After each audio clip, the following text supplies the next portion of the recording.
Fala pessoal, tranquilo? Estamos aqui hoje para bater um papo estranho. Dessa vez a gente vai conversar um pouquinho sobre a natureza jurídica do dispositivo dotado de inteligência artificial autônoma. Esse livro aqui, escrito pela advogada curitibana Tiffany Cunha de Jesus, é uma obra introdutória bem simples de ser entendida e compreendida até mesmo para quem não é do direito e pretende discutir, debater a possibilidade de enquadrar os robôs, especialmente as inteligências artificiais, nas categorias do direito brasileiro. Evidentemente que a autora traz também algumas instituições, alguns institutos jurídicos do direito internacional ou mesmo do direito de outros países, a título de comparação ou de inspiração para a discussão nacional e interna, né? Mas o foco é o direito brasileiro e se nós temos institutos jurídicos capazes de lidar com esse fenômeno. Então, para contextualizar a discussão e não parecer algo tão lunático e fantasioso, é bom que a gente mencione o fato de que nós vivemos num mundo cada vez mais marcado pela chamada internet das coisas, né? Algo que em alguma medida já existe, mas vai se acentuar cada vez mais, que seria o fato de nós termos objetos conectados remotamente e estabelecendo relações entre eles, não mais as pessoas conectando-se umas com as outras através da internet por meio dos seus celulares e computadores, mas os próprios celulares, televisões, computadores, veículos, geladeira e etc., conectando-se uns com os outros automaticamente no intuito de tomarem decisões, supostamente, para beneficiar, para facilitar a vida das pessoas que lidam com esses objetos. E a questão é, como que o direito vai lidar com esse fenômeno? Como que o direito vai lidar quando essas decisões tomadas automaticamente, autonomamente, por esses dispositivos eletrônicos prejudicarem as pessoas? Ou será que é possível pensar que as pessoas poderão causar lesões juridicamente reparáveis, reclamáveis às inteligências artificiais? Bom, para a gente entender isso, a gente precisa partir da distinção que a autora faz, com base num breve histórico da robótica que ela traça na sua obra, nos capítulos iniciais, entre as três gerações da robótica. Então, a primeira geração seria uma geração dos robôs industriais, dos robôs autômatos, né, os braços robóticos, por exemplo, utilizados em linhas de produção de fábricas de veículos, que parafusam alguns objetos que serão, por exemplo, montados para formar um automóvel. Nesse caso, nós não temos muito problema, né? Nós não temos nada perto de uma consciência artificial ou virtual, de um processamento de dados, e, portanto, trata-se apenas de um objeto de propriedade da empresa, da indústria, e qualquer dano que esse objeto possa gerar a alguém será de responsabilidade também do proprietário. Num segundo momento, nós temos os robôs marionete, ou seja, robôs que possuem sensores capazes de permitir com que eles se adaptem ao ambiente e também com que eles sejam controlados remotamente, através de câmeras e de sensores, efetivamente. Eles podem ser utilizados em ambientes hostis, inóspitos, em que seria perigoso colocar uma pessoa para desempenhar a atividade que esse robô deve desempenhar. Por exemplo, as sondas que são enviadas para outros planetas, ou mesmo robôs de resgate que são colocados em escombros de certos desastres, de desmoronamentos, para tentar salvar ou identificar se existem sobreviventes ali, uma vez que se você colocasse um indivíduo, um bombeiro, um salva-vida, ou qualquer pessoa que fosse, seria um ambiente muito perigoso e essa pessoa estaria correndo o risco de sofrer alguma lesão ou mesmo morrer. Quanto a esses robôs, aparentemente o direito também não tem tanto problema. Eventual dano que o robô possa gerar, caso ele esteja sendo controlado, poderia ser imputado talvez ao controlador ou mesmo ao fabricante, caso ele tivesse algum problema mecânico, né, de funcionamento. Enfim, nada muito alarmante. A questão é, a terceira geração, que é aquela com a qual nós estamos nos habituando atualmente a lidar com, é a das inteligências artificiais, ou seja, softwares, né, robôs capazes de alto processamento de dado e de machine learning, ou seja, de aprendizado de máquina, né? Através desse processamento de dado, eles estabelecem padrões e tentam imitar certos comportamentos de outros animais ou de seres humanos. E aí pode vir uma pergunta de cunho um tanto quanto filosófico, né? Será que esses robôs, quando processam esses dados, eles estão pensando? Bom, isso envolveria uma grande discussão que a gente não está disposto a fazer aqui nesse vídeo, né, remontando ali ao teste de Turing, ao quarto chinês do Searle, ou mesmo ao questionamento que se faz em alguns lugares acerca do orgulho humano, né? Será que nós um dia seremos capazes de atribuir consciência a outro ser, de reconhecer que não somos nós apenas os únicos seres pensantes do mundo? Talvez isso envolva muito mais uma questão sentimental de orgulho do que propriamente fática de constatação de uma consciência, de um pensamento, né? Mas, de todo modo, a questão que a gente se propõe a discutir aqui não é essa. A questão que a gente se propõe a discutir é como lidar juridicamente com esses softwares, esses robôs dotados de inteligência artificial. Bom, as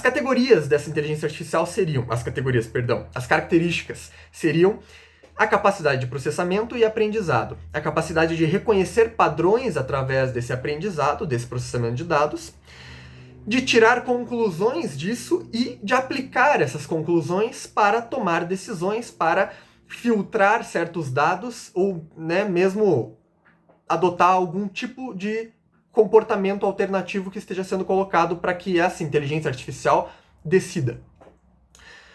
Quais são as leis que até agora nós temos firmadas, entre aspas, né, a que o direito recorre para lidar com os robôs de maneira geral?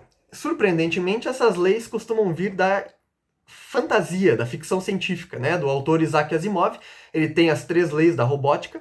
Ele escreveu isso quando sequer era imaginável, né, um robô dotado de inteligência e, portanto, acabou antecipando algumas consequências que o direito não conseguiu prever. Afinal, o direito sempre chega atrasado em relação a essas inovações tecnológicas e aí precisa se socorrer das obras fantasiosas de escritores, né, de ficção científica. Essas 3 leis dizem o seguinte: um robô não pode ferir um ser humano ou permitir que um ser humano sofra algum mal. Os robôs devem obedecer às ordens dos humanos, exceto nos casos em que tais ordens entrem em conflito com a primeira lei. E a terceira, que diz que um robô deve proteger a sua própria existência desde que não entre em conflito com as leis anteriores. E talvez seja por isso que a Bia, né, a assistente virtual do Bradesco, não tenha sido programada para responder às provocações ou piadas que eram feitas com ela à altura, o que seria muito mais divertido, mas geraria algum problema tanto em face das leis da robótica do Asimov, quanto problemas jurídicos de direito do consumidor, direito civil, em face do Bradesco, né?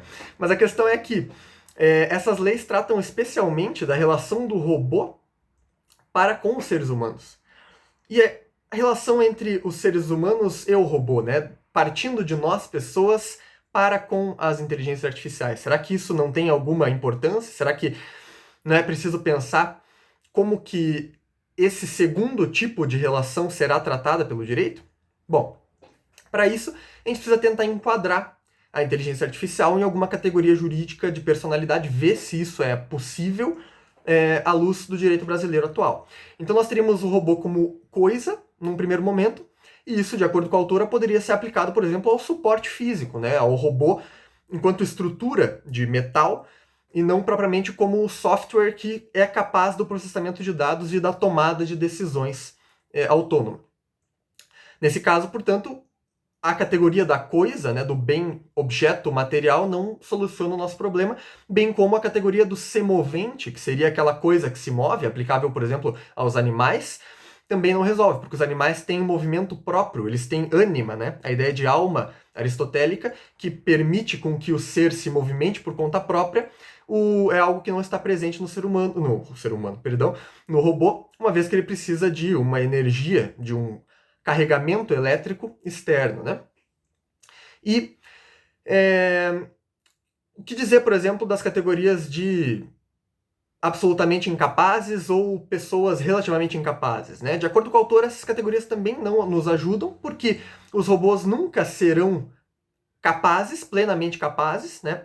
E também não tomam decisões assistidas, não tomam decisões com o auxílio de alguém que é capaz, uma vez que eles não poderiam ser considerados capazes. Pelo contrário, eles são criados, programados para tomar as decisões sem auxílio. Eles são programados para tomar as decisões por nós, para nos representar e não serem eles representados. Então, essas categorias aparentemente também não nos ajudam. Por fim, nós temos a ficção jurídica da personalidade jurídica da empresa, né, da pessoa jurídica, que é utilizada, por exemplo, para as empresas. E isso talvez fosse a grande solução, né? Tratar os robôs como entidades dotadas de personalidade jurídica, essas inteligências artificiais, especialmente para garantir os seus direitos de cunho patrimonial, ainda que possa ter também um direito de cunho pessoal, como por exemplo o direito objetivo à imagem, né? E assim podemos pensar, inclusive, retomando o exemplo da Bia do Bradesco, numa ação de indenização por danos morais que ela possa mover contra alguém por terem lesado a sua imagem objetiva enquanto empresa, enquanto pessoa jurídica, ficção jurídica, e não uma honra subjetiva. É evidente que a Bia não sofre, é evidente que a Bia não chora, é evidente que a Bia não sente angústia quando é alvo de comentários machistas, preconceituosos, etc. Mas, eventualmente, a sua imagem enquanto empresa, enquanto inteligência artificial encarregada de tomar decisões e prestar serviço ao consumidor pode ser abalada e afetada. Por que não? Essa é a proposta da autora. Ela diz que essa seria a melhor categoria jurídica para enquadrar essas inteligências artificiais no direito brasileiro. E, evidentemente, que é uma discussão bem incipiente, bem introdutória, e fica aberto aí para outros debates, para perguntas, etc. Se vocês curtiram o vídeo, deixa o like, não se esquece de se inscrever também, segue a gente no Instagram, no canal Livros e Livres, e dá uma olhada nos outros vídeos aí que vocês vão curtir. Valeu, abraço!